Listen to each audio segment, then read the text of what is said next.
There's a fascination about Egypt, a glamour, a romance. On my trips, people tell me they've been dreaming of traveling to Egypt since early childhood. There are other wonderful sacred places in the world, Gothic cathedrals, Mayan pyramids, Islamic mosques, Hindu and Buddhist temples. But there is nothing anywhere that matches the grandeur, power, and perfection of Egypt. Yet unless you see Egypt through symbolist eyes, you've not seen Egypt at all.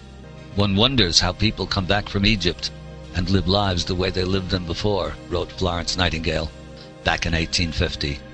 The answer is, they don't. 2 weeks in Egypt and you will understand the difference, finally, between true civilization and progress. Just remember, if you don't see Egypt through symbolist eyes, you don't see Egypt at all. So I looked out of the window, and there they were, the amazing pyramids.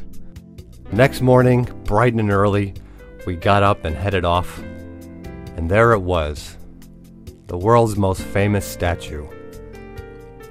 You really could get a sense and a feeling for the beauty and the absolute magnificence of these monuments that have fascinated people for so many thousands of years.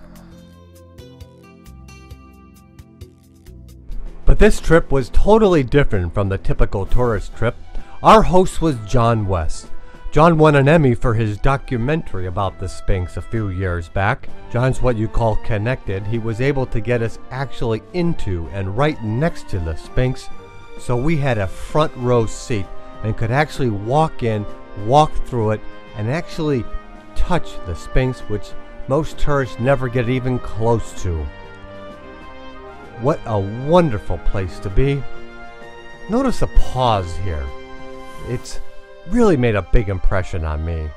But I was able to walk through and just see the whole thing. So this is what you're able to see, as if you were able to poke along and see something that has existed for, well, when we got into it, we could see, as John pointed out, the weathering shows the Sphinx is much, much older than people suspect.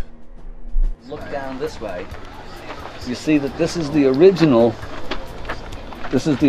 line of the actual enclosure wall. You see that it's a straight line, yeah. right? It goes all the way down there. So you've got about 5.5 feet of sheer weathering that has weathered this wall back from its original line here. This is a big question. This doesn't happen overnight. There it is.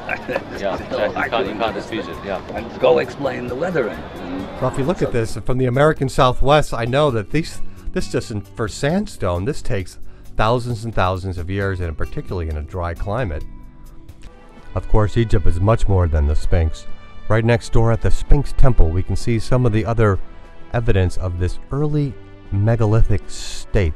The idea that Egypt was actually a legacy from a prior civilization. Look here. They baffle the corners. Instead of having a right angle, they went through incredible extra effort by hand to carve out little corners around and edges in here. And the idea is, this is way beyond our sophistication and understanding today.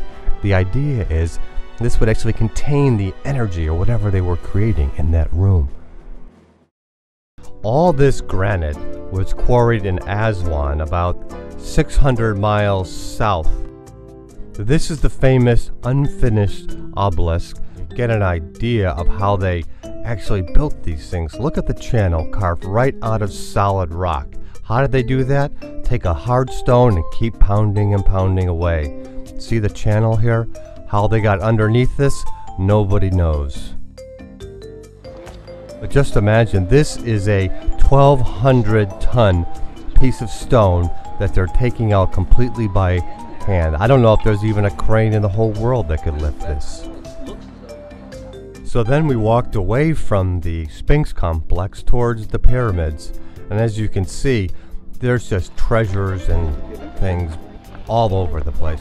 The sheer scale and the size, and I don't know if it's the energy or what you want to call it, but there certainly is something about these incredible structures that have drawn so many people for so long. Again, the huge rocks and the stones for the precise fitting and putting all these things in by hand and carving them and carrying them. You wonder, why did they do this? When they found this boat buried in the sand next to the pyramids, it completely threw out the notion that these were some dumb, simple primitives who happened to build these buildings because they liked the sun. This is a sophisticated ocean-going vessel. That technology was not improved until just fairly recently. But not only that, it was loaded with symbolism that we saw all throughout Egypt.